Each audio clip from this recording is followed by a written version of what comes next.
જૂનાગઢથી સમાચાર મળ્યા છે કે રેન્જના આઈજીપી નિલેશ જાજડિયા અને ગીર સોમનાથ જિલ્લાના પોલીસ અધિક્ષક જયદીપસિંહ જાડેજાની સૂચનાઓને અનુસરીને વેરાવળ શહેરમાં ગણપતિ ઉત્સવ દરમિયાન નાગરિકોની સુરક્ષા સુનિશ્ચિત કરવા ખાસ વ્યવસ્થા હાથ ધરાઈ છે।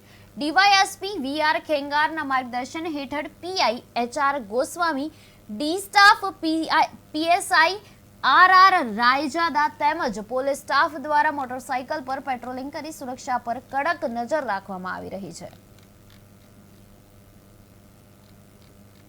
કેટીવી વિશેષમાં સાબરકાંઠાથી સમાચાર મળ્યા છે કે હિંમતનગર તાલુકાના હુંજ ગામે એક ધારે વરસેલા ભારે વરસાદને કારણે ગામમાં પૂર જેવી સ્થિતિ સર્જાઈ છે।